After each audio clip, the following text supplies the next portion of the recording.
There's a rule in the Marquise's mansion. If a man wants to marry his official wife, he has to stand blindfolded in the ancestral hall and shoot a bow. He has to hit an apple 100 steps away. If you miss, you can only try again next year. But the young Marquis, who could shoot a willow branch at 100 steps at 12, had missed 3 years in a row. The first year he said his hand shook. I told him there was always next year. The second year he blamed the wind. I told him not to give up.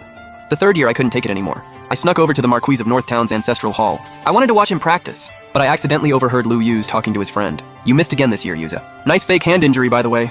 Lu Yuzi spoke lazily. What else was I supposed to do? If I hit it, I'd have to marry Zixi. Don't you want to marry her? Of course I do. Lu Yuz paused. But what about Momo? Outside the window.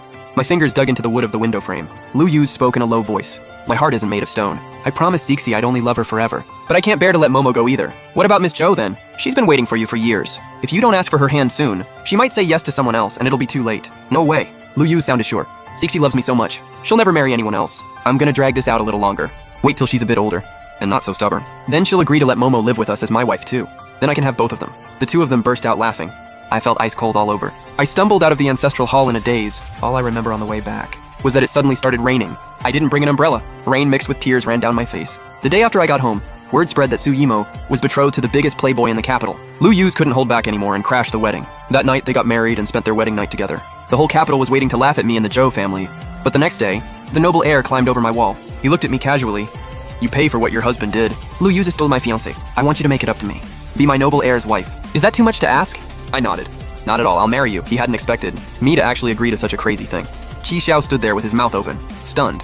He stammered, You said it. I'll come marry you in 3 days, don't you dare back out. He said it like he was scared I'd change my mind. He jumped off the wall in a hurry.